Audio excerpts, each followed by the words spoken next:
Good afternoon. This is Dr. Edward Halperin, and welcome back. It's 90 Minutes, the medical magazine of the web, brought to you by New York Medical College and the Touro University system. I am the Chancellor and CEO of New York Medical College and the Provost for Biomedical Affairs of Touro University. And this is episode number 28. We're back to see you to give you some of the latest information on healthcare and medicine and public policy. And we've got a unique and interesting program for you today. I've decided we should have a program entitled Ouch, This Hurts or That Hurts, and what are you going to do about it? And to teach us all about what hurts and how to make it stop hurting, we have a group of members of the faculty of the Touro College of Dental Medicine, the New York College of Podiatric Medicine, the School of Medicine of New York Medical College, the medical staff of Westchester Medical Center, and the Metropolitan Hospital in Manhattan. And we're going to learn all about what hurts, how to make it not hurt, and how to keep things from hurting. Our first speaker is going to be Dr. Lauren Levi. She is from the School of Dental Medicine, and she's going to respond to the question, ouch, my temporomandibular joint hurts. What am I supposed to do about that? Then it's Dr. Michael Treppel, the Dean of the College of Podiatric Medicine, and his task is to respond to, ouch, my toe hurts. I've got an ingrown toenail. What are we going to do about that?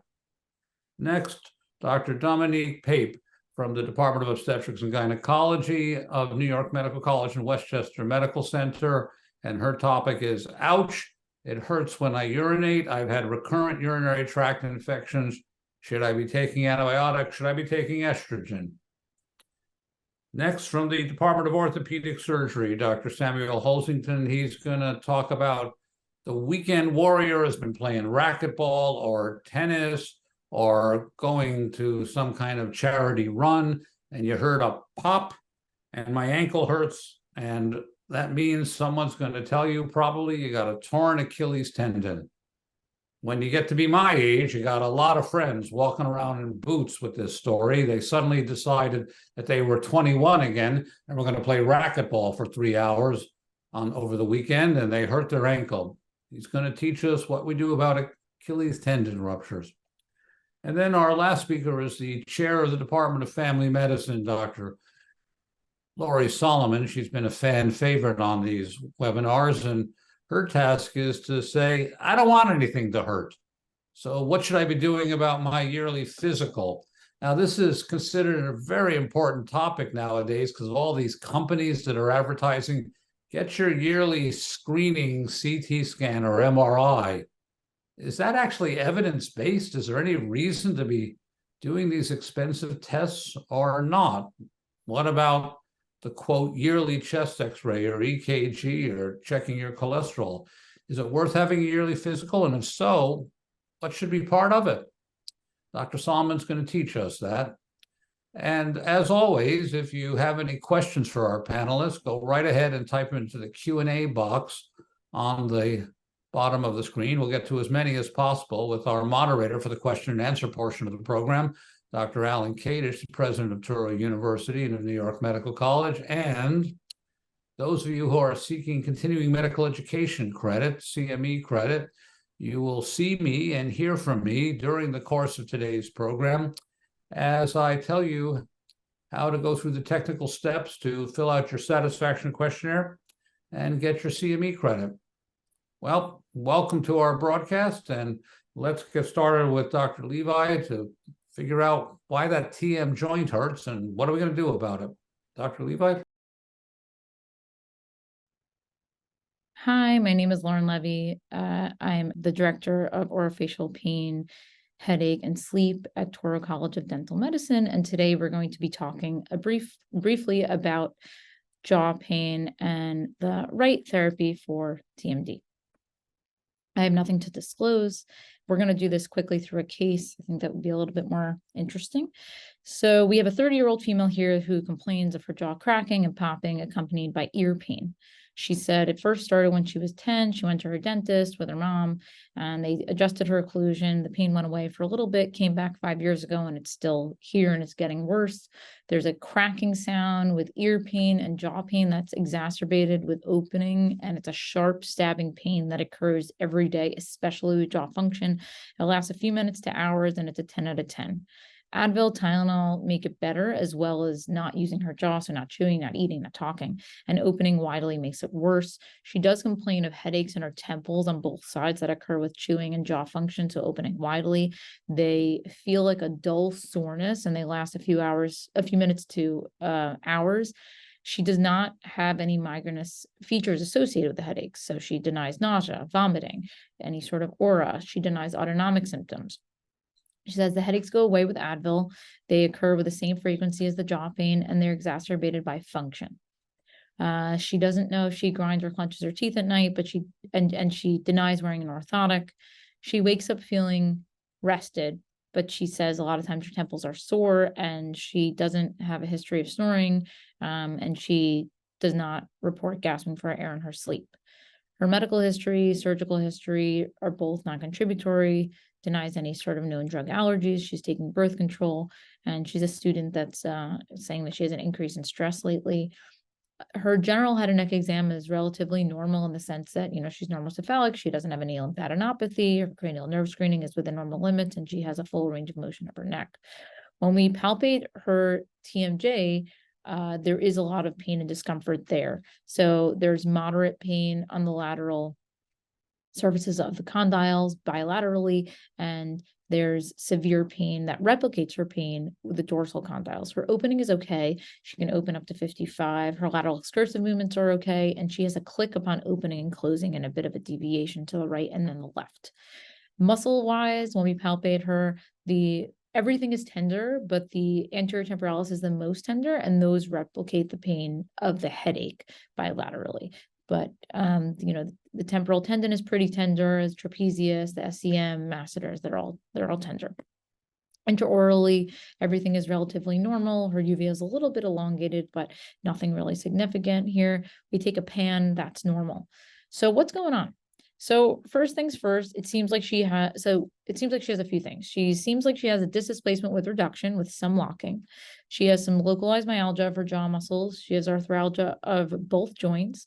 She has the temporal tendonitis, and she has a headache attributed to TMD. I will say here, we didn't really go over how often she's taking the Advil, so you could maybe make the argument that she might have medication overuse headache, and that would have been something that we should really track and something we can consider.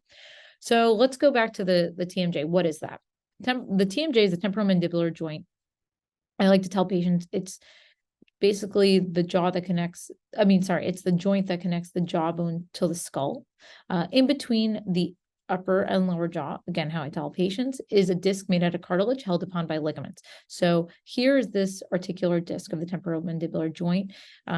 It's behind the disc is the retrodiscal tissue. The disc is avascular and aneural. The retrodiscal tissue has the blood vessels and the nerves. And anterior to the disc, you have the attachment of the lateral pterygoid, the superior belly and the inferior belly of lateral pterygoid. And when the disc is sitting, normally this is where it is, and it basically acts as a shock absorber.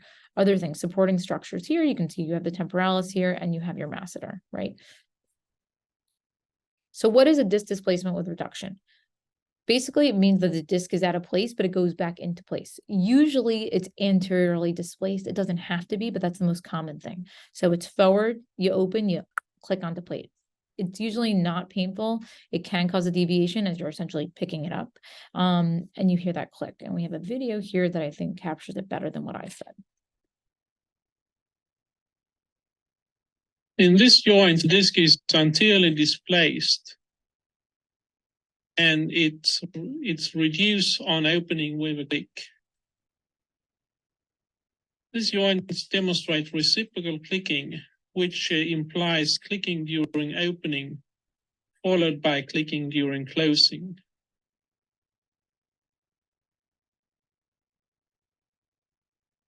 The disc is here again anteriorly displaced. So as you can see, the disc was forward. it was opening, it clicked onto place, and then it clicked again off out of place.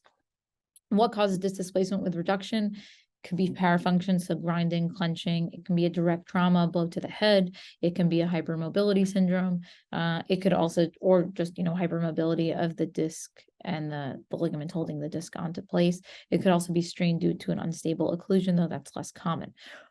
What about if there's without reduction, meaning what if the disc does not go back into place? That's called disc displacement without reduction. So in this situation, we also will sometimes colloquially call it closed locking. The disc is forward. Again, most commonly it will be forward. And as the patient opens, the disc does not reduce back onto place. So as you can see, essentially it gets stuck. Patients will also often say, I can't open past a certain amount. I used to click and now I don't click anymore. So again, we have a video of that, which I think again shows it better. The next joint demonstrates anterior disc displacement without reduction, which implies that the disc is consistently lying anterior to the condyle. During all mandibular movements, the disc is lying anterior to the condyle, and at maximum opening, the disc is folding downwards as seen here.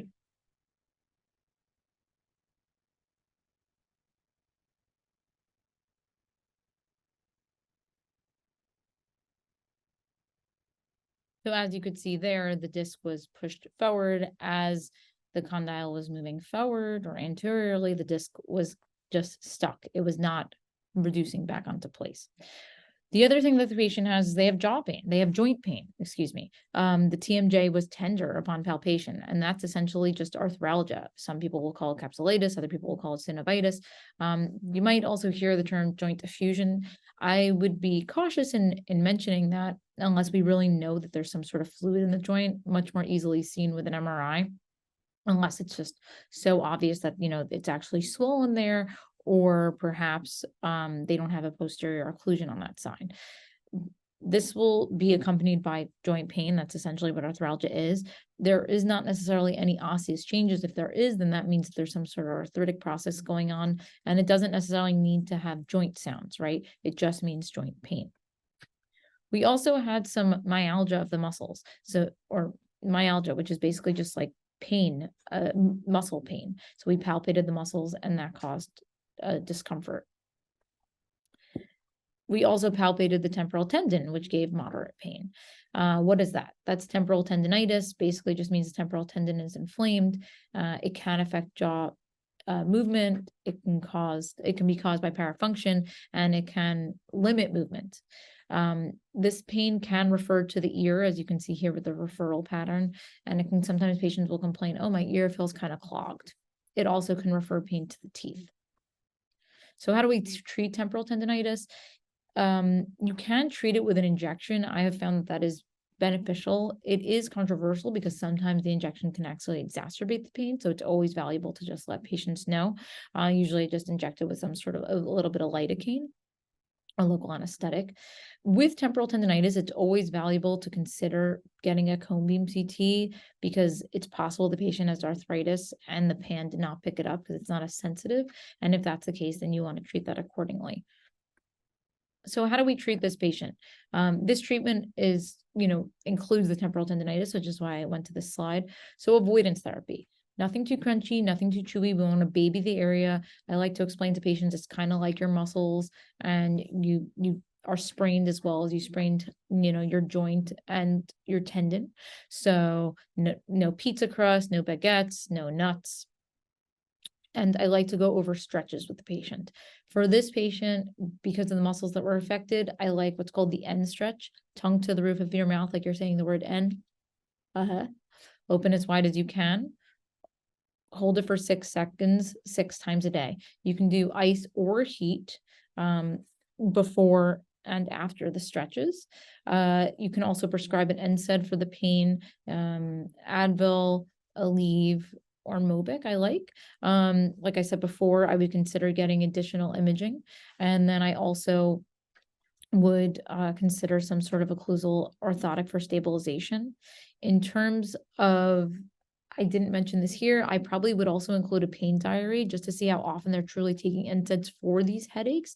And if it seems like it's happening, that they're taking NSAIDs every day for months on end, perhaps the headache is not just due to the TMD, and in which case we kind of want to see if maybe there's a little bit of medication overuse headache going on. And that's about it. This is my email address, and then here's a phone number where you can reach me.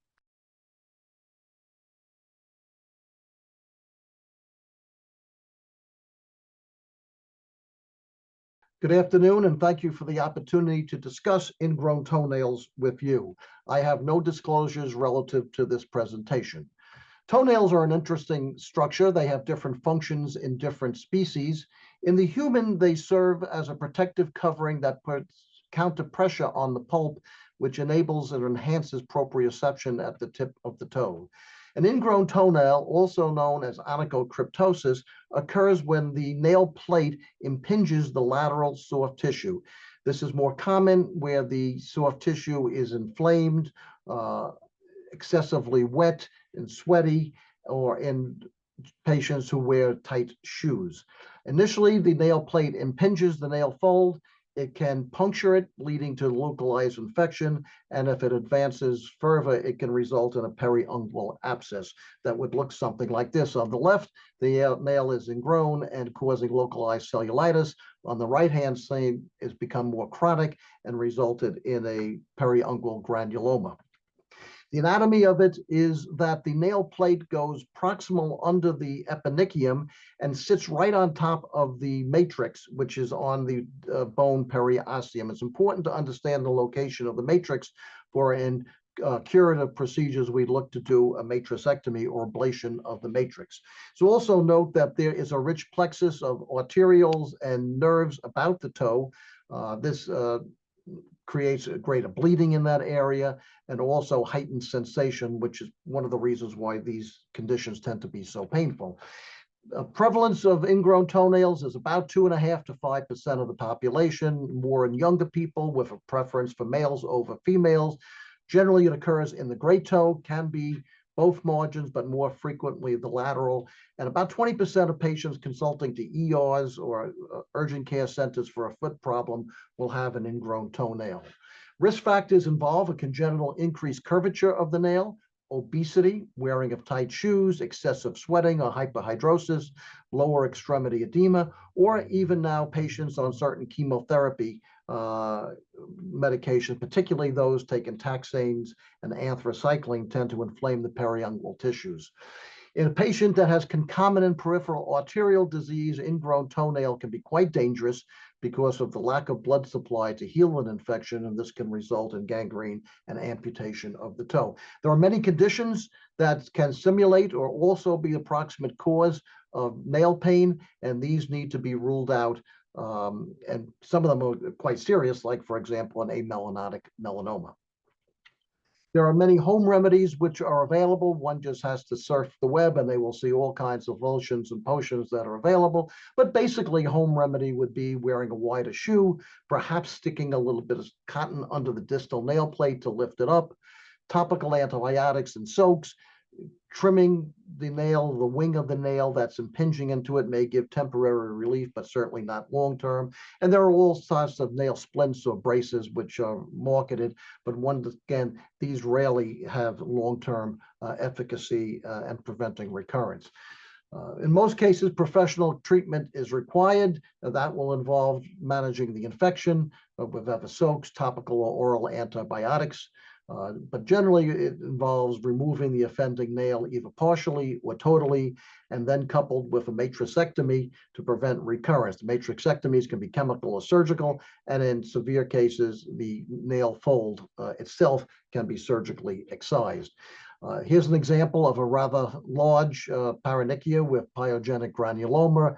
That the only way that this is going to resolve is to remove that nail plate, which is the offending, irritating aspect of this toe. For nail plate excision, partial or fully, it starts out with local anesthesia. Local anesthesia has to be a complete ring block because there is communication of the medial and lateral nerve bundles. So it has to be a complete ring block around the toe. It's usually ameliorated with a little ethyl chloride spray initially to numb the skin topically. Following that, the nail is separated from the nail margin with a curette or a spatula, then utilizing a nail splitter or a anvil, a wedge of the nail is taken out, going back approximately under the epinicular aspect of the nail, and then utilizing a clamp, the entire lateral margin of the nail is excised in toto. In this particular case, both sides were required to be removed, both the medial and the lateral. Following that, we generally like to do a matrixectomy. These most commonly are utilized phenol, although other modalities can be used, sodium hydroxide, laser, or thermal cautery, but phenol is the most common. This is applied utilizing a swab, a cotton applicator swab with dipped in phenol, which is pushed into that nail groove and swirled upon the matrix for about 60 to 90 seconds. It is then flushed with isopropyl alcohol, which will neutralize the phenol. Following that, a topical dressing of local antibiotics is applied. These can bleed a little bit because of the rich plexus of arterioles there. The patient leaves that on for 12 hours, then washes it or soaks it twice a day, applying topical antibiotic and a Band-Aid.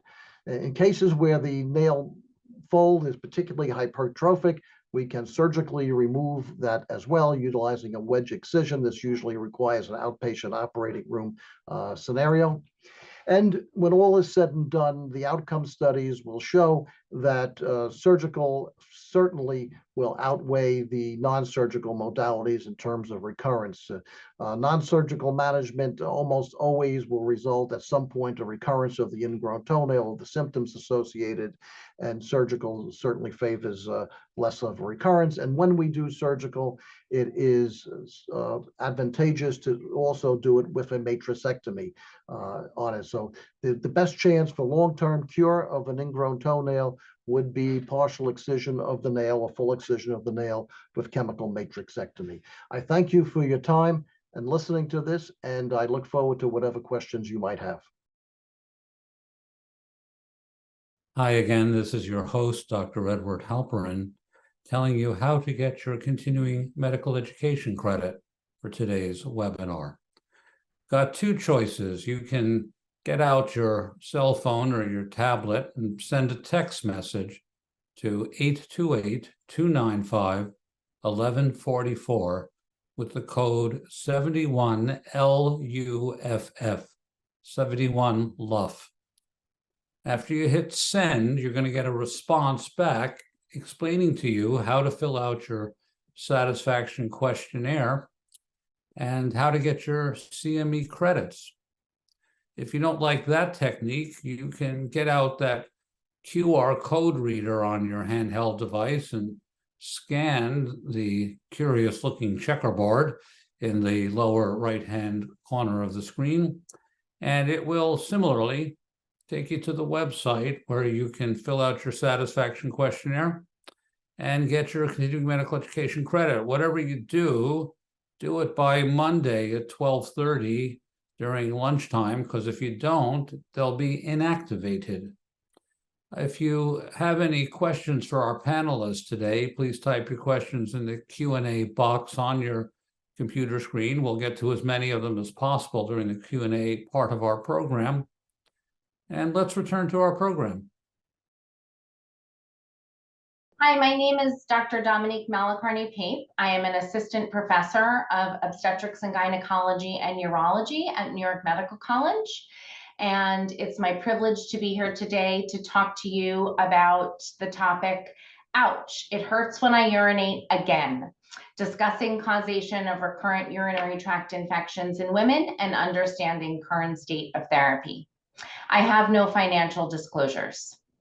The objectives today are to distinguish pathophysiology, including host factors for recurrent urinary tract infection, or UTI, describe diagnostic methods and criteria for various types of UTIs, and talk about the current evidence for UTI treatment, that's available.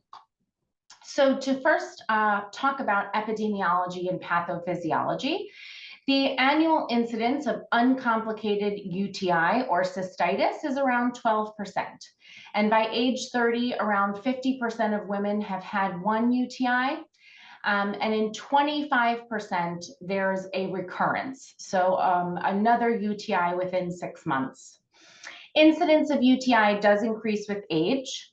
And data shows that bacteriuria or bacteria in urine is present in 20% of 70-year-old women, and that goes up to 50% by age 80 for different factors that we'll talk about.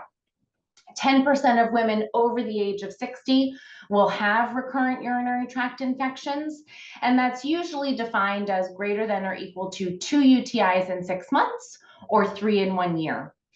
An infection occurs when uropathic strains or pathogenic strains of bacteria colonize in periurethral tissues. And this is usually by ascending spread, most commonly with sexual intercourse, but doesn't necessarily have to be associated with intercourse. Can also be associated with increased levels of stress. And most urinary tract infections are of E. coli bacteria, so about 75 to 90%.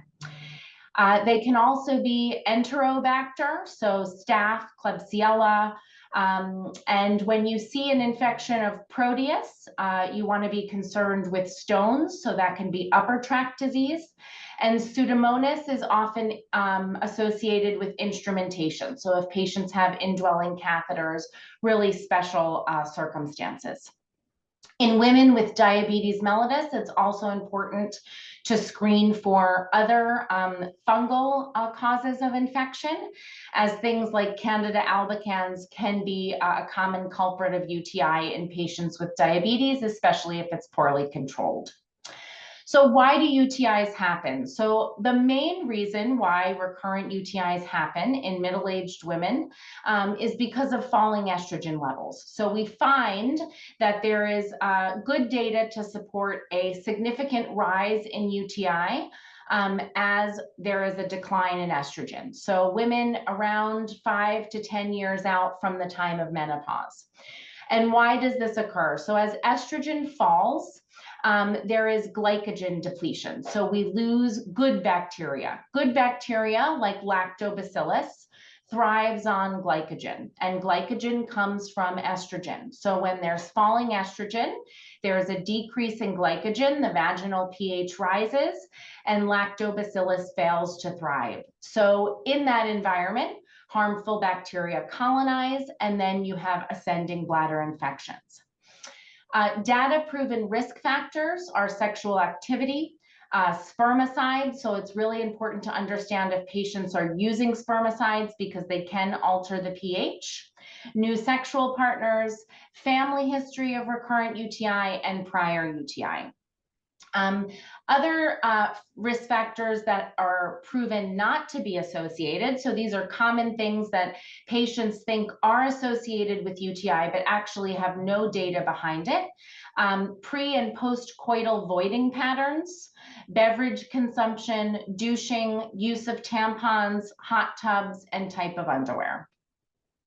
So the usual presentation is acute onset of dysuria or painful urination in accordance with frequency, urgency, nocturia, which is nighttime urination, and suprapubic discomfort. So pain or discomfort right above the pubic bone. There can be other causes of these symptoms that are not UTI related, but they can mimic a UTI. So painful urination occurring in the setting of lesions. So it's really important that patients get a pelvic exam when they complain of these symptoms. Symptoms of overactive bladder can mimic UTI. So really important to get a urinalysis and urine culture to rule out UTI, because this can be something like overactive bladder. And this I bolded because it's one of the main reasons of these symptoms not associated with actual proven infection is vulvovaginal atrophy, which is the thinning of the tissues due to a lack of estrogen and due to menopause, not associated with an actual proven infection. The CDC diagnostic criteria of a urinary tract infection is a urine culture with greater than 100,000 colony-forming units and one sign or symptom of cystitis or urinary tract infection with no other cause, and those are listed below. Or you can have two signs plus a urine dipstick with leukocyte esterase or nitrates. So those are really the diagnostic criteria. So if this is negative, then you really want to go back to what other causes of UTI symptoms can be causing this condition in your patient. So treatment options. So these are the most common antibiotic treatment options for urinary tract infection. All have pretty good efficacy. Nitrofurantoin efficacy is very high. It's a 5 to 7 day course. Then Bactrim can be taken for as short a course as 3 days. There is a resistance profile to Bactrim, so it's just important to check your local resistance. Phosphomycin is a packet which can be dissolved in a drink, so it's nice if patients can't tolerate oral pills. Then there are fluoroquinolones, which also can be used, but really shouldn't be first line because they are associated with other negative effects and side effects. Beta-lactams also can be used. Amoxicillins and ampicillins really should not be used. Their efficacy is significantly less than the others shown here. If patients suffer from recurrent urinary infections, many of these regimens can be used as continuous prophylaxis in different doses. And this can reduce the recurrence of infection by up to 95%. It's important to understand that most of our patients know themselves, and so self-diagnosis and treatment of UTI is pretty effective. Lastly, I'd like to talk about prevention, some non-antimicrobial prevention. So cranberry supplements, such as D-mannose, have had some conflicting evidence. There's also been, studies on cranberry juice and cranberries. And actually, there was a recent Cochrane database that came out, 2023, that looked at multiple articles. And the overall consensus was that cranberry supplements containing proanthocyanidins are shown to be effective and can decrease recurrent UTIs in women by up to 26%. So important when talking about non-antimicrobial prevention and cranberry supplementation that patients should look for supplements with PACs or proanthocyanidins. D-mannose is one of those, and those have been proven to be helpful. Topical estrogen, I bolded this because this is has very good data behind it at both preventing urinary tract infections in women and also decreasing the symptoms of vulvovaginal atrophy. Topical estrogen is not systemic, so it's not associated with the same side effects as systemic estrogen. It normalizes the vaginal flora, lowers the pH, and increases lactobacillus, which is that good bacteria that prevents the growth of bad bacteria. Prospective randomized trials support the strategy for significant reduction in UTI in women, especially women that are 10 or 15 years out from menopause. It's important to know that oral estrogen or oral hormone replacement has not shown the same efficacy. So it's really the topical estrogen regimen that prevents recurrent UTI risk. And this comes in various formulations. So there are creams, there are tablets that go vaginally, there are gel caps that are inserted vaginally, and also a vaginal ring. And it's really important to talk to your patient to see which formulation is best for them. Probiotics, again, don't have very strong evidence, but they are not harmful, so there are really no negative effects of using them. And it's also important to remember that sometimes recurrent UTIs, especially in older patients, can come about from stool inconsistency, especially diarrhea or worsening IBS. And so stool bulking agents can be really helpful in bulking the stool, helping with more consistent stool content, and so preventing diarrhea, which is a risk factor for recurrent urinary tract infections. I want to thank everyone for your time and attention today, and I look forward to your questions. My name is Dr. Sam Hoisington. I am an orthopedic surgeon with Westchester Medical Center Health Advanced Orthopedics. And my topic for today is Achilles ruptures in the weekend warrior. I have no disclosures. I want to start off with a brief discussion of anatomy. When we're talking about the calf musculature, posteriorly, we have the gastrocnemius and the soleus, which join at the musculotendinous junction to the Achilles, and then the Achilles run through the distal one half of the calf and inserts onto the back of the calcaneus. After an Achilles rupture, patient will often come in saying, I was kicked in the calf, I felt a pop. Sometimes patient will come in and say they sprained their ankle. What you really don't want to hear is somebody coming in saying that they had injured their ankle 3 to 4 months ago and they can no longer run, because treatment of an old chronic Achilles rupture is much more difficult than an acute injury. Patients will often ask, is a rupture worse than a tear? And they really are exactly the same thing. So Achilles ruptures more frequently occur in men age 30 to 50, essentially the weekend warriors. There are certain sports that are associated with Achilles ruptures with a higher risk, such as basketball, tennis, squash, soccer, anything that has sudden starts and stops, and anything where you're reaching for a ball with a sudden stretch to the calf and Achilles. There are certain medications which have a higher risk of Achilles rupture, such as ciprofloxacin and levaquin, the fluoroquinolones. Also, steroids increase the risk of Achilles rupture. And no one should ever be getting an injection of steroid in and around the Achilles, because this has a very high risk of rupture. Patients who are diabetic and rheumatoid patients and obese patients also have a higher risk of an Achilles rupture. So we get somebody in the office, we're concerned about an Achilles rupture. This patient should be examined in a prone position. No shortcuts, put them prone so you can really take a look at the back of the ankles. And you see in our central photo, the ankle with the Achilles rupture is swollen. You will be able to palpate a defect often. Also look at the resting position. The side with the Achilles rupture is resting closer to 90 degrees, whereas the normal side is resting in plantar flexion.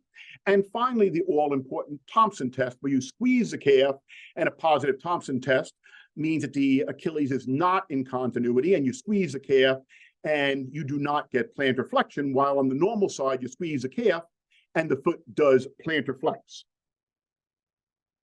So why might these tests not give us a clear answer? Well, in the upper left photo, we see that there's a portion of the plantaris is still intact.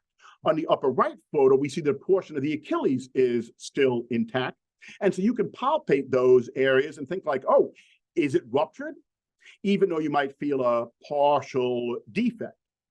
Now, in the central photo at the bottom, the Achilles is completely ruptured. And when you palpate this area, your finger's going to go right into that defect. The ankle is resting closer to 90 degrees. Thompson test is positive. You squeeze the calf. There is no plantar flexion. So if you're not sure, go ahead, get an MRI without contrast.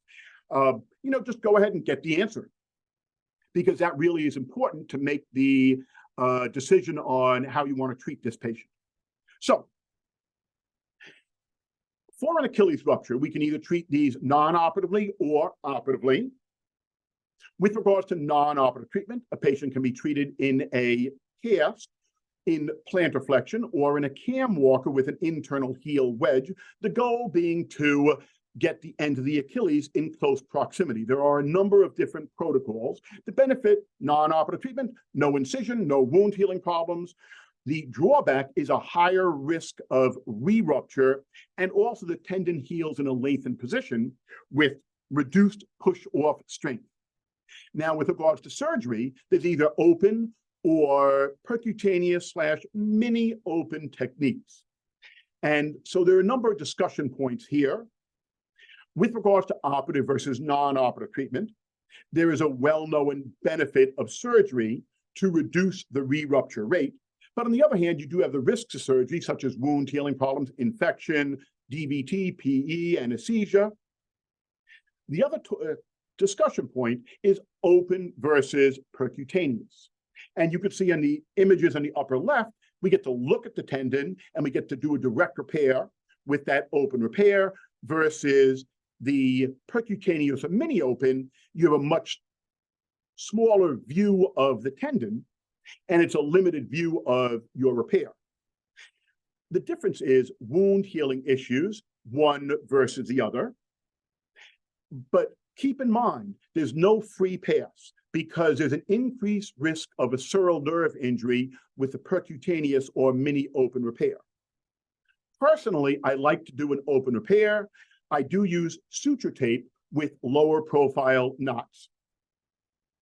And I do consider a mini open repair for my patients with vascular disease, diabetes, and smokers. I do want to discuss chronic neglected Achilles ruptures. And it is so important to make the diagnosis early. The problem is that patients will sometimes show up 2, 3, 6 months out. I injured my ankle 6 months ago. I was playing soccer. I can no longer run and I can no longer play soccer. And you evaluate them and they have a chronic neglected rupture. A difficult situation because if you look at the upper right photo, that's an acute rupture and that can be easily repaired and approximated. On the other hand, the lower right photo is a chronic rupture where there's a lot of retraction, and this is a much bigger project to fix. So for chronic Achilles ruptures, there are multiple procedures available. Personally, I like the VY lengthening, as we see in the diagram on the left, where you have cut the tendon and you shift the portion of the tendon distally to get the approximation. Also, I like to use the flexor hallucis longus tendon transfer, as we see in the lower right image. I show you these series of photos because I want to drive home the point of the difference between treating an acute rupture and a chronic rupture. On the left series, we have a patient with an acute rupture, and I'm easily able to approximate the tendon ends through a shorter incision. On the other hand, on the right side, we have a chronic rupture with a 7-centimeter gap, and I did a V-Y lengthening to shift some of the tendon distal to span that gap. And then I also did a flexor hallucis longus tendon transfer. So you see the big difference between an acute repair and a chronic repair. Now, we can't talk about the Achilles without discussing complications. The biggest complication is wound healing problems because there's only a thin layer of skin over the Achilles. And my recommendation is if you get a patient in with a complication with a wound healing problem and possible infection, just jump right on this. The sooner you get it taken care of, the better off your patient is going to be. And finally, with regards to postoperative protocol, I do use either enteric-coated aspirin or Eliquis to reduce the chance of a deep venous thrombosis postoperatively. My decision of one versus the other really depends on the patient's other medical issues. Patients will be ambulating with crutches, not putting any weight on this after surgery. And I do like to start range of motion exercise as early as possible. Usually that's about 3 to 4 weeks out, because I need to let the skin heal before I start the patient on range of motion exercises. And then weight bearing, I usually initiate weight bearing by about 6 weeks after surgery with protected weight bearing. Physical therapy is very important, and patients will likely be able to return to sports at about 6 or more months after surgery. So our take-home message for today is to make the diagnosis early, use your Thompson test, examine the patient prone, look at the position of the feet, and get the Achilles rupture treated early, because you'd much rather treat the patient on the upper left, where you can approximate the tendon ends easily, compared to treating at a chronic rupture, as we see on the lower right, which, as I showed you, is a much bigger reconstructive procedure. Thank you. Hi again, this is your host, Dr. Edward Halperin, explaining how you might give back to New York Medical College, because programs like we're putting on today and research projects, which we talk about, require time and effort and money. By making a tax-deductible gift, your donation will help offset our costs.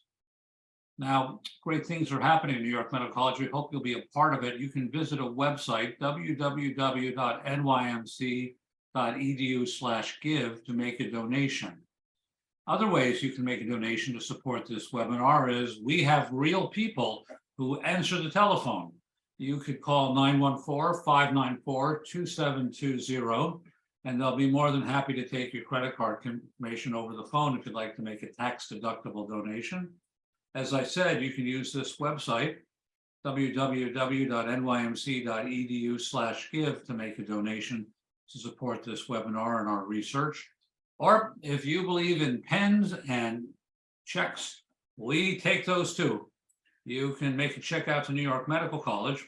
Write on the memo line of the check, support for the webinar, and mail it to New York Medical College, Office of Development, 40 Sunshine Cottage Road, Valhalla, New York, 10595.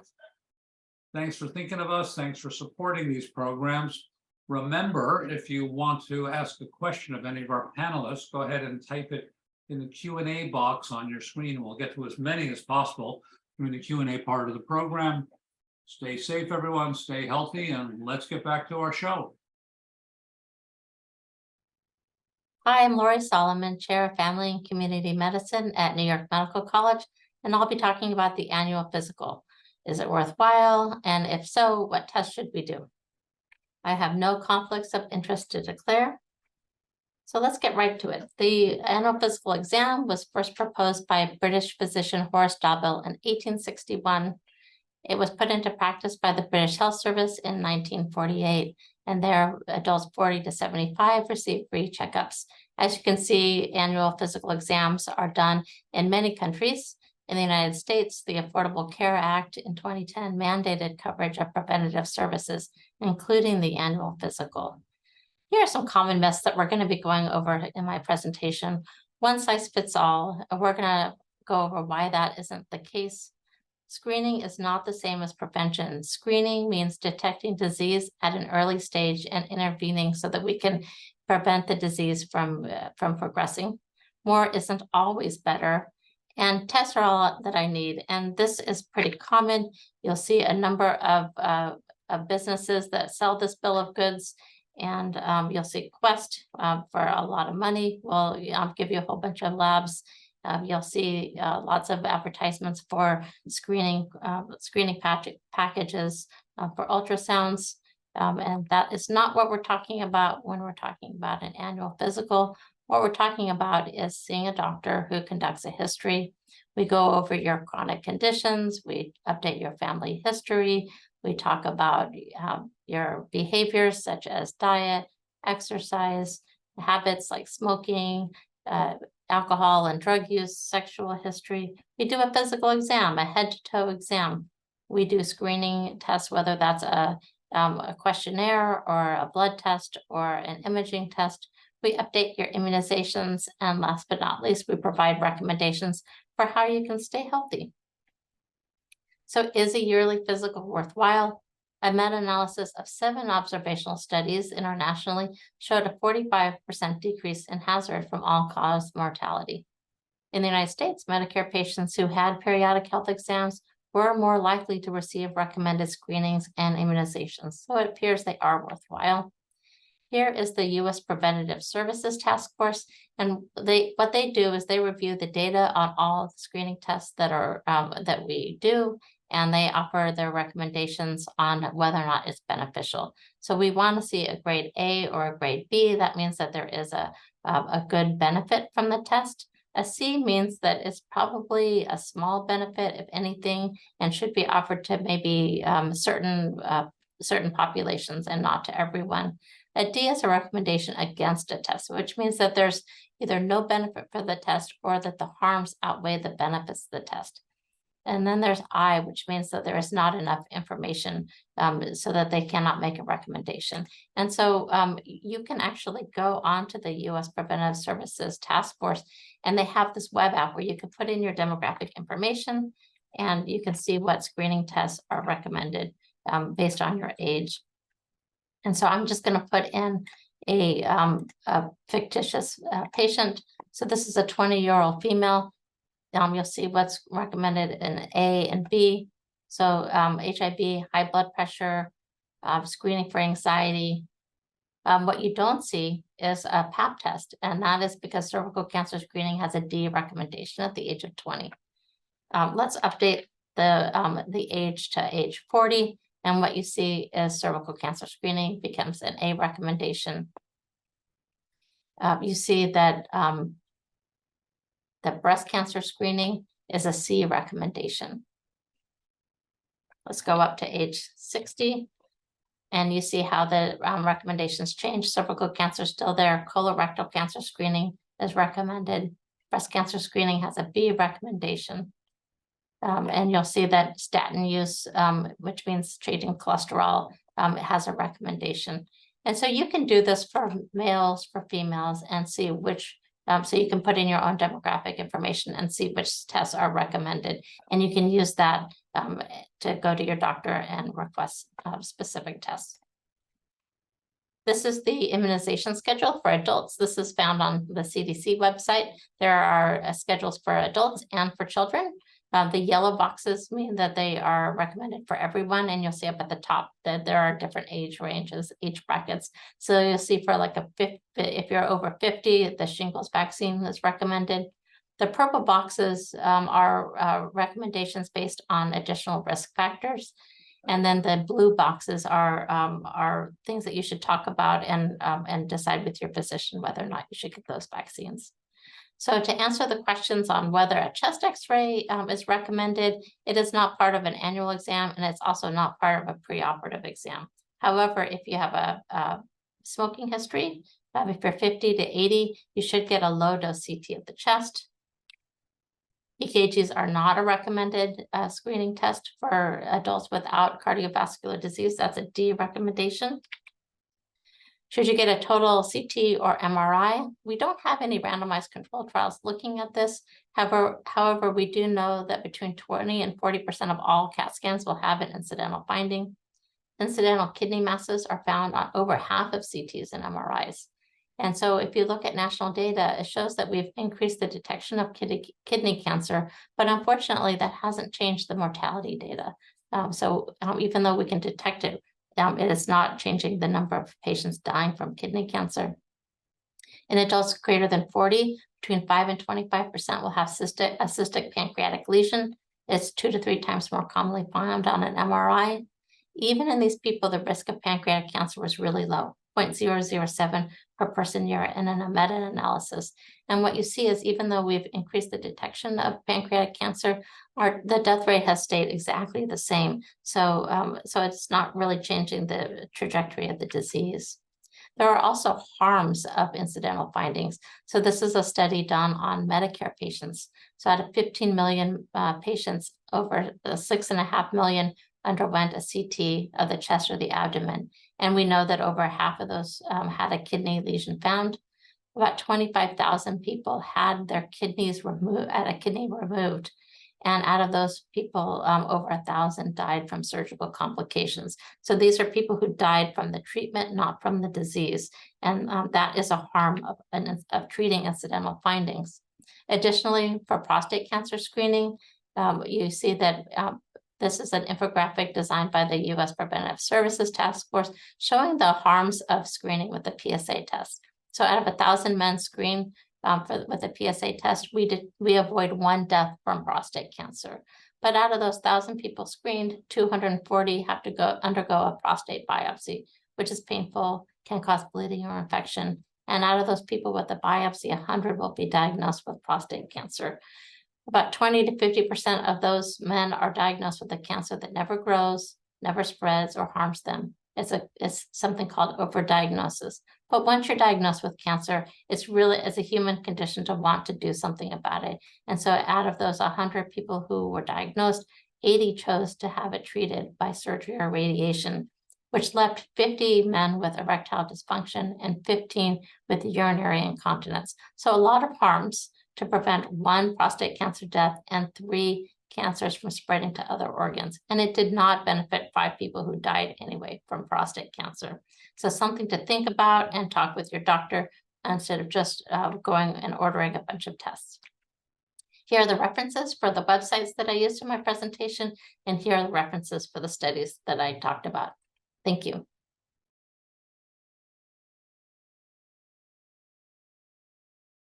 Hi again, this is your host, Dr. Edward Halperin, with a reminder as to how to get your continuing medical education credit for those of you who are seeking credit. You've got 2 choices. You can text the code 71LUFF, 71LUF, to 828-295-1144. If you do that, then you'll get a response back telling you how to fill out your satisfaction questionnaire and how to get your CME credit. Or you can take your handheld device and you can scan the QR code on the corner of our slide, and it will similarly take you to the website, and it will allow you to fill out the questionnaire and get your CME credit.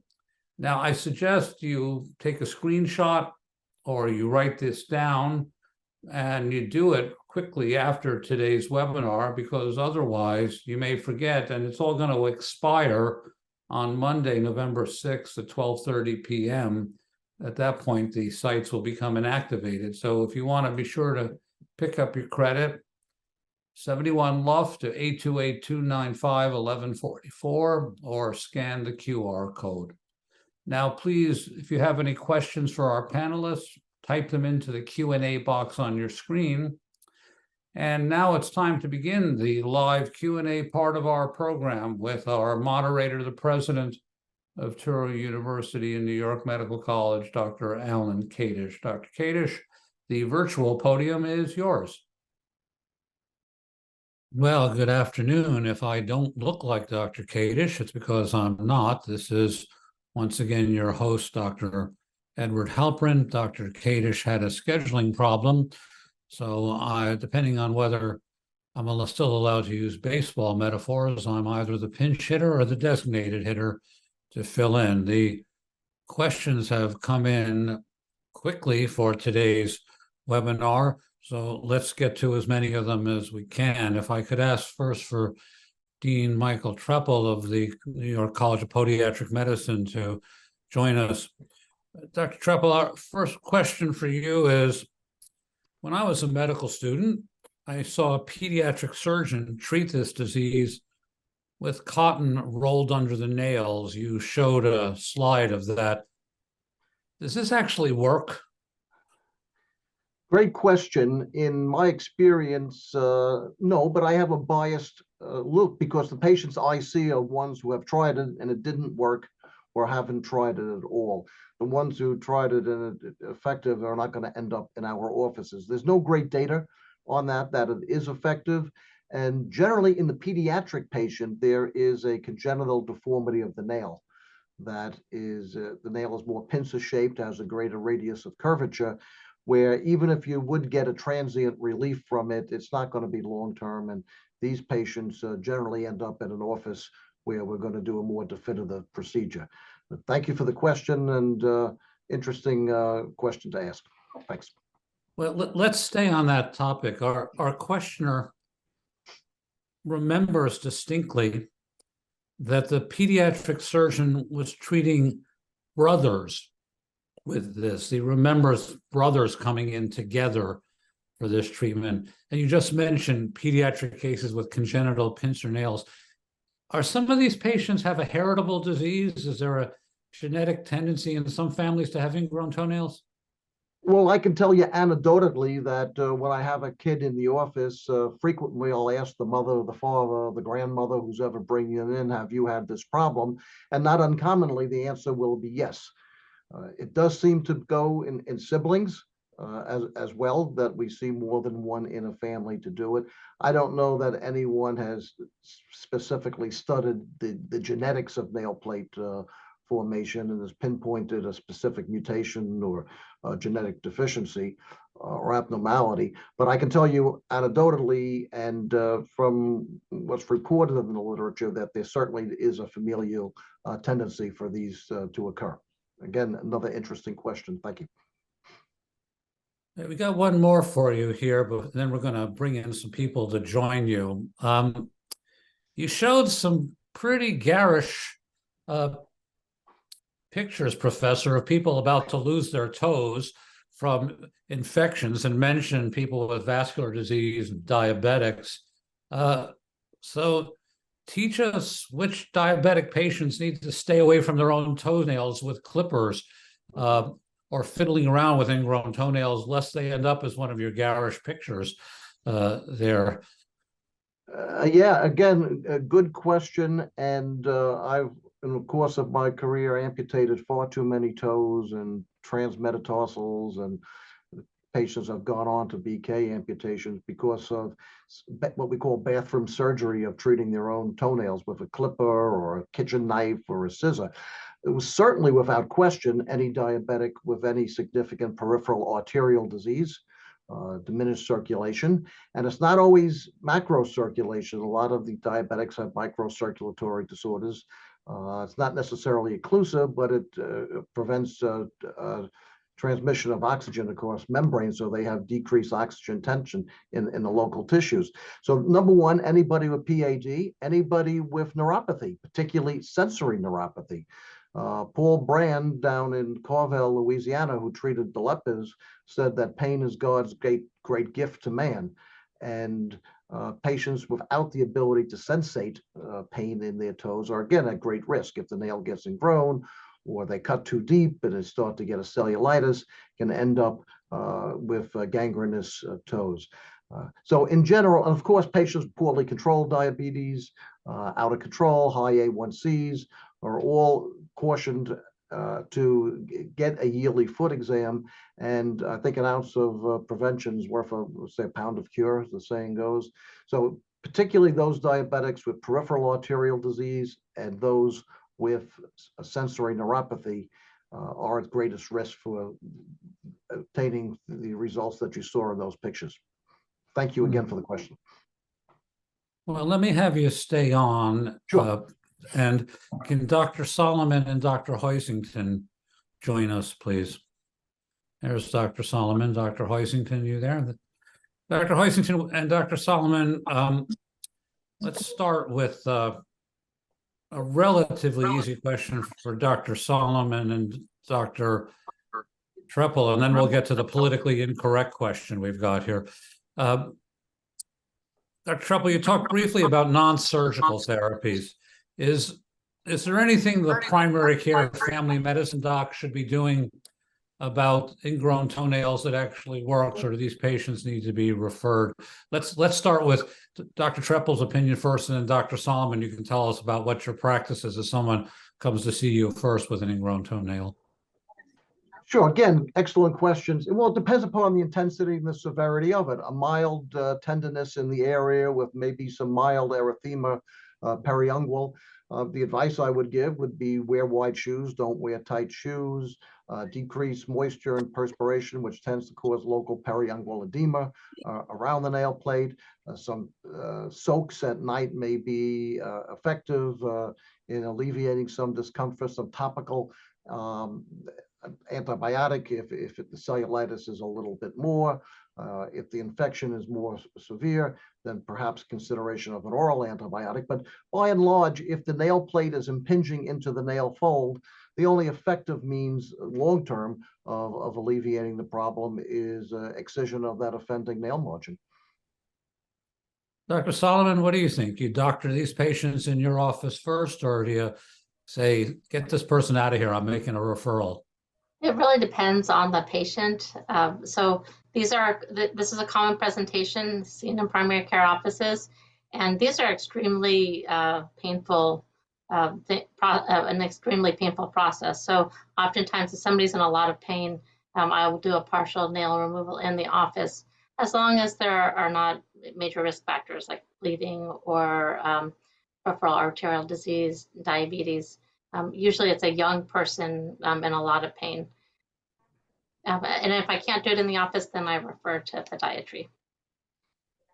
Okay, so now let's get to the tough, not maybe so politically correct question. You just said, then I might refer to podiatry.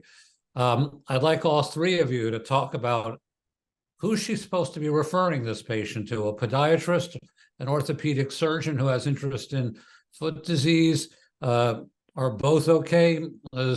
There's more than one union that's working in this area of the factory, right? Dr. Solomon just said she's willing to do a partial nail excision.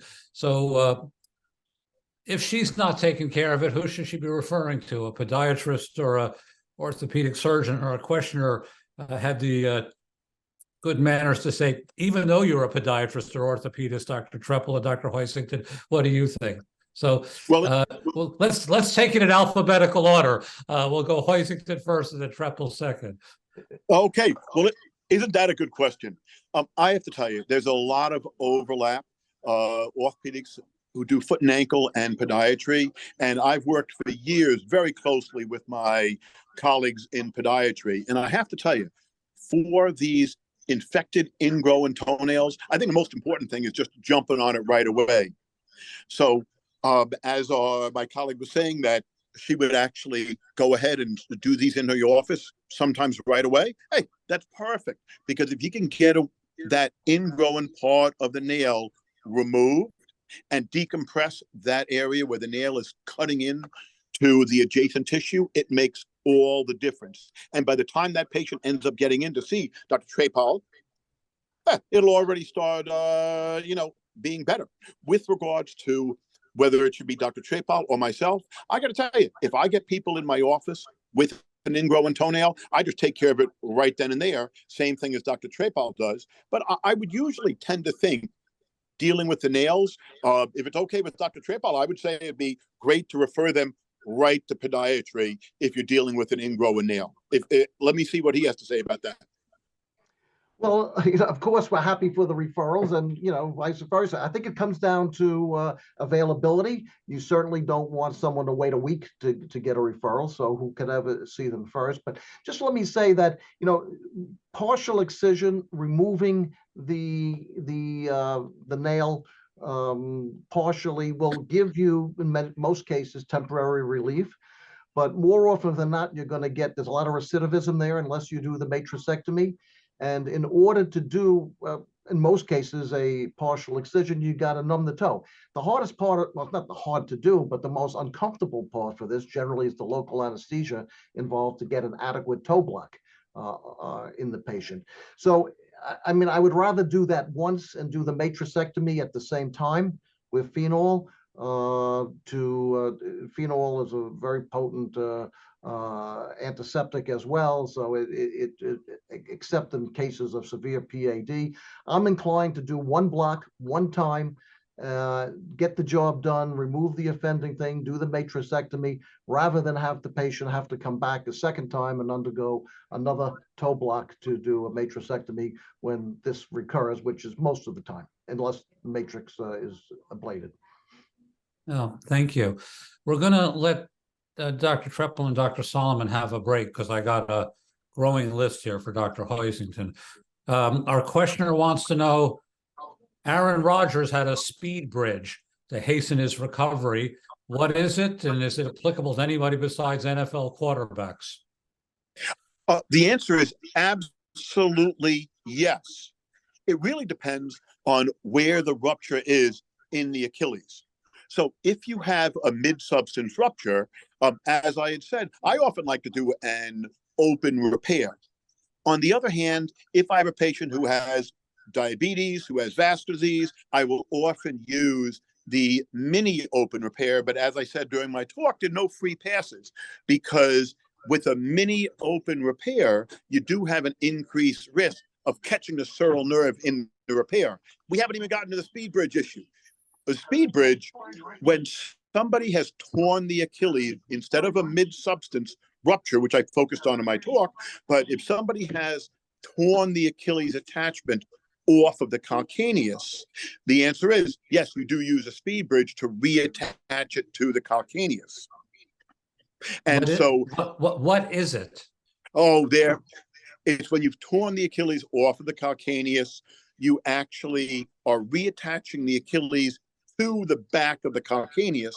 What I do is I cut down some of the bone. Usually there's a prominent area of the bone. Maybe there's some calcaneal spurs that are all contributed to the weakening of the Achilles. So I cut away some of the bone, and the speed bridge is 4 anchors with fiber tape, a heavy-duty suture, which is used to reattach the Achilles to the back of the calcaneus.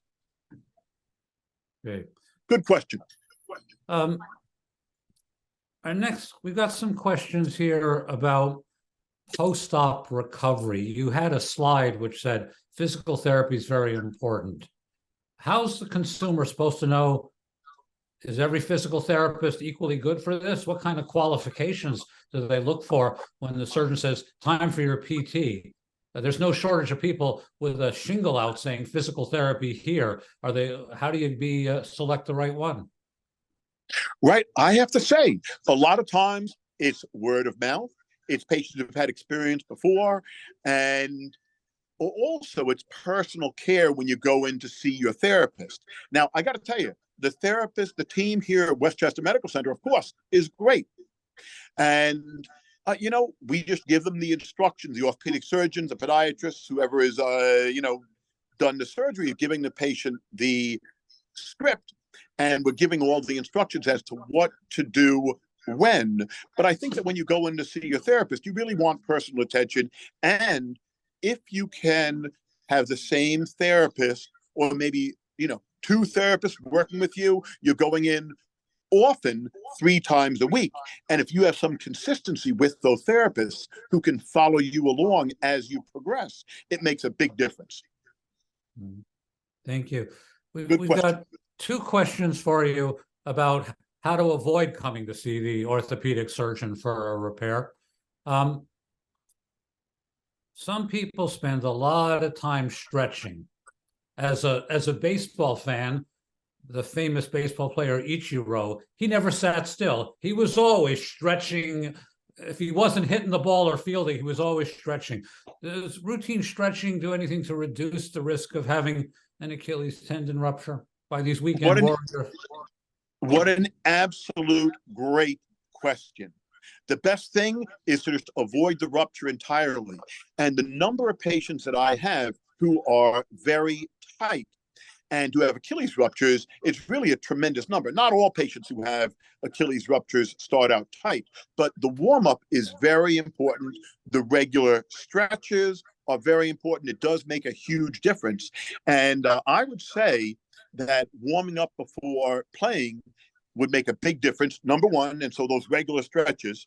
But again, if you find that patients are getting tight as they're getting a little older, which does happen, it would be better to get on a regular stretching program, and not only just for going to play sports and going out for your weekend soccer game or playing basketball or tennis. It's not only stretching before your sports, but also get on a regular stretching regimen, and it does make a big difference. And I don't want to belabor the point, but it's very important. And in fact, there are plenty of times when I've gone ahead and done an Achilles repair and the patient is tight, and I see they're tight right there in the operating room, and there is a solution to that. And the solution to that is possibly a gastrocnemius recession. So I talk to my patients about that, and I tell them that, hey, if you're tight in the operating room after I've done your repair, I can do a release of the gastroc soleus fascia, gastrocnemius recession above the level of the repair to give you some additional motion and flexibility post-operatively. But again, if you can get on a regular stretching regimen, it will make a big difference. That's a great question. Well, we got one more for you about prevention. Most weekend warriors go out and be weekend warriors. Rarely they actually have enough common sense to ask for advice. So let's assume you got a 50-year-old couch potato who's decided to get off the couch and actually exercise, and their buddies want them to go play 3 hours of racquetball this weekend, but they've actually contacted you to say, you got any advice? Because mostly I've been exercising by opening a can of beer while watching the ball game, but I was actually thinking of moving myself. What do you advise, doctor, so I don't end up prone on your table with you doing a Thompson test on me? Yes, I would say start off slowly, maybe some doubles tennis. There you go. Just take it easy, warm up, stretch, and look. If you don't hit all the balls back, it's perfectly okay. You'd rather let some fly by and just play an easy game. And you speak to your friends and say the same thing. Hey, look, let's just hit the ball back and forth without being too aggressive. It makes all the difference. You can get out there, you can have fun, and avoid injury. Good question. I got similar advice when I resumed doing long distance cycling. I asked my doctor what he advised, and he said the most common cause of injury is testosterone. I said, testosterone? Yeah, it's a sticky, you got too much of it. You're not going to win any races. Just go nice and slow. Take it easy. Don't be a hero. So common sense advice. Thank you. We're going to give you a break, and we're going to go to the other end of the body to get Dr. Levy on here. Dr. Levy, you there with us? Well, you got the first outpouring of questions. They all want to know how to get in touch with you. How would a physician contact you to refer a patient? Or I think I'd like to refer myself. Where do I sign up? So the complaints were on the Q&A box say that slide was too quick when she showed us her phone number and her email address. So can we get you to repeat that, please? Yeah, so you can email me at llevy, so LLEV like Victor I2 at touro.edu. Or you can send patients to me. They can call the number 914-862-7313. Thanks. Okay, thank you. Next question we got for you is, you didn't talk much about differential diagnoses. What other diseases could mimic TMJ that we need to think about when people have symptoms like you've described? Yeah, so the interesting thing about TMJ or TMD is it's a whole host of, it's just a broad term that encompasses a variety of disorders. So it could be, the joint directly, it could be the muscles that support the joint, it could be the ligaments. It could also be a variety of things like the tendons. It can also be a neurovascular condition, such as migraine. A lot of times patients will complain of oral fullness, which is an autonomic symptom, which can be commonly seen with migraine, but in other headache disorders. Of course, it could also be something just related to the ear directly, in which case that would be something, there's a whole host of things that we might talk to ENT about. So I think a really good history is extremely important. There are at some times where it could be wisdom teeth or some sort of dental condition that could also refer to the ear. Granted, you probably wouldn't have those sounds, but I think the key thing is a very thorough exam kind of helps hone in on the diagnosis, and a very good history taking. Thanks. Well, thank you. Let me have you stay on, because we got another politically incorrect question, which will need Dr. Lori Solomon to join us back. Our questioner writes, I think there's a union shop issue here. Let me phrase this question two ways. Dr. Solomon, if someone comes to see you in family medicine, but what you think is TMJ, when do you refer to a dentist? When do you refer to an ENT specialist? And our questioner says, Dr. Levy, what's your opinion about which door the patient should be sent through with these symptoms? So we'll start with Dr. Solomon first. So usually I try to treat things in my office first before referring, and then if it's unsuccessful, I refer, and it really depends on what I think the cause is. So if I think that it's related to the actual joint and to disease that's related to the teeth, I'll refer to my dental colleagues. If I think that there's a concern about like an ear problem, then I refer to my ENT colleagues. I actually really love having the dental clinic right next to the family health center because it makes collaboration very easy with my dental colleagues. So that is my general go-to just because of the proximity.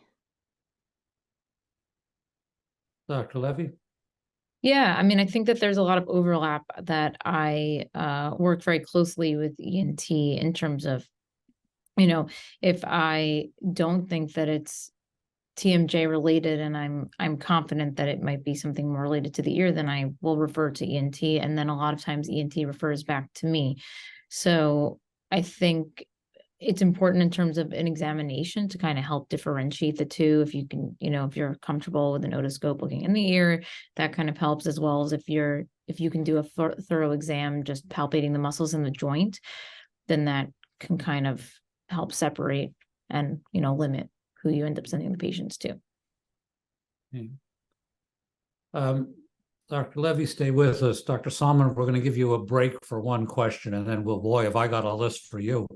Our questioner, Dr. Levy, says, listen, regarding TMJ, you mentioned Botox. When do you use Botox? What dose do you use? Good question. So there is actually no approved protocol for Botox for myofascial pain or, temporomandibular joint disorder. However, it is commonly used off-label for bruxism and myofascial pain. It is approved for use in migraine. I have found that if you are treating migraine, doing the preempt protocol, it's helpful and beneficial to also include the masseters, because a lot of times patients with migraine have concurrent, TMD or history of bruxism. So you can add about 10 units I like to start with at least 10 units per masseter. If you say, the patient doesn't have migraine, but your thoughts are they really have myofascial pain, they have a history of bruxism, and I think it might be valuable to try Botox, I usually will do about 25 units per masseter and 25 units per temporalis muscle. Always want to do bilaterally. And then I also like to do a little bit in the trapezius, about 15 per trapezius. Again, it's not really, there is no defined protocol. It's actually something that we're looking into doing a research project with to kind of establish a set protocol. If you talk to anybody in the field, they all have their own version of what to do. And it's honestly a little bit more anecdotal in terms of how it helps. Well, thank you. Thank you for that. We're going to give you a break now, and we're going to put Dr. Solomon in the witness chair here. Boy, we got a list here, Lori. The slide on recommended exams went past too quickly. Where does a consumer or a doctor find that list of recommended exams for the yearly physical? So the U.S. Preventative Services Task Force, if you go into www.uspstf.com, they have a web app where you can just click on it and it brings you up to that window that I was showing, putting in the different demographics, and you can type in what your demographics, and it will show you what the recommendations are based on the class of so A, B, C, D, and I. I only had 7 minutes to talk, so we had to go by really fast. So my apologies, and thank you for the question. Another question typed in, what's your opinion on the status of a yearly physician-done breast examination for women without any particular risk factors? So usually a breast exam is done as part of a gynecologic exam. And so that can be done by either your primary care physician or by your OBGYN. If you're getting mammography, it is important to have that done as well as the mammography, because mammograms can only show so much, and so sometimes it can miss palpable lesions. So it's a useful adjunct. Okay.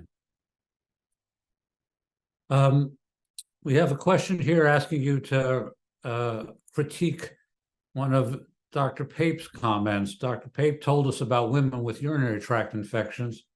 You're a primary care doctor, Dr. Solomon. Do you actually sit around waiting for a positive culture before starting antibiotics? Do you start antibiotics based on a history and urine analysis before you get the culture back? Yes, and that is a recommendation that you can start antibiotics without waiting for a urine culture. So I will, with a positive urine dipstick and symptoms, start somebody right away on antibiotics. Man. Somebody's been watching television. They want to know a little more detail about the right kind of colorectal cancer screening. What about the smiling cartoonish character advertising Cologuard? What about a good old-fashioned stool guaiac looking for blood versus sending the patient for a colonoscopy? The stool guaiac is probably the oldest test out there. It's not really used traditionally in colorectal cancer screening anymore because it has a high false positive rate, mainly because it detects the way that it detects blood cross-reacts with a lot of different things, including red meat.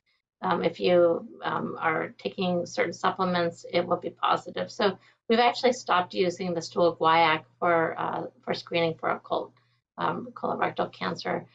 We do use the fecal immunohistochemical test that is available. And then the Cologuard is another one that's a DNA detection. So it's detecting the DNA from stool cancer, from colon cancer in the stool. So those are good tests to use if you have a patient that is very good at remembering to come back on a regular basis for their colorectal cancer screening.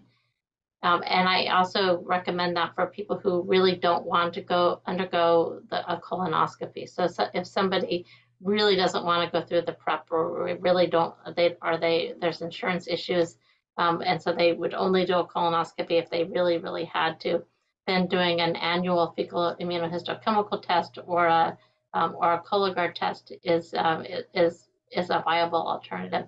It is actually easier for a lot of people to just do a colonoscopy.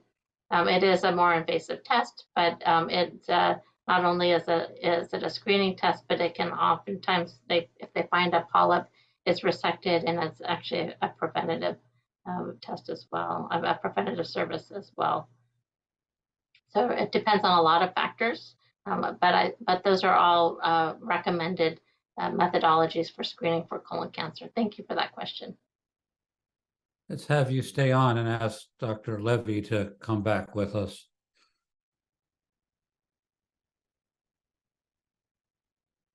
Dr. Levy, you there? There we are. Yes. For smokers, drinkers, and increasingly in the New York metropolitan area, people in the habit of chewing betel nuts, what are we supposed to be doing for screening for head and neck cancer, oral cavity problems as a routine matter, and there's particular people with such risk factors? Well, you should be screening everybody for head and neck cancer, regardless of their risk factors. I think all dentists should be screening their patients every 6 months when they go in for cleanings. And then a primary care doctor, or whoever else is seeing, can easily just screen them, once a year for their annual physical.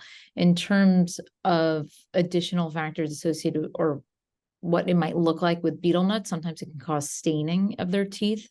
And additionally, some patients might have limitations in opening. They might develop some submucosal fibrosis if they're using betel nut for some time. I do think it's important to be asking all of the questions. So in addition to asking them about tobacco use and alcohol use, it's valid to also bring up betel nut.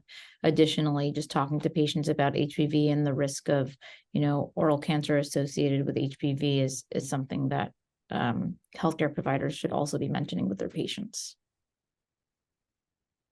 Anything to add, Dr. Solomon? No, I think it is just important for people to realize that a lot of physicians will say open your mouth and open wide, and what they're really looking at is the back of the throat. And so if you're, if it's a quick open and closed, you're not getting a screening oral exam. And so I really think that the semi-annual dental visit is probably the place that oral cancer screening is mostly done. So one of the things that I do is I ask my patients who come in for a physical, when's the last time they saw a dentist? Because I think that they are much better at detecting oral cancers than most primary care physicians. However, I think a head and neck exam is a very important part of a physical. Thank you, Dr. Levy. We'll let Dr. Solomon have the last word with our last question. What do we know? Our questioner asked about racial and economic disparities in the annual physical. Are some population groups more likely to get their annual physical than others? I'm not aware of any data that specifically looked at that. However, there is some data about insurance coverage, and that's actually one of the reasons why in 2010 the Affordable Care Act mandated coverage of annual physical exams as preventative care. And so those who are uninsured are much less likely to get any preventative health services. As far as racial disparities, I think that there probably is some. I just don't have any data on that. Thank you for the question. Well, thank you to Dr. Solomon, Dr. Levy, Dr. Hoisington, Dr. Pape, and Dr. Treppel. Thanks for joining us for this webinar. We'll see you all again in about 6 to 8 weeks with the next in our series of webinars, 90 Minutes, the medical magazine of the web from New York Medical College and Touro University. Have a good afternoon, everyone. Thanks for joining us. Bye-bye.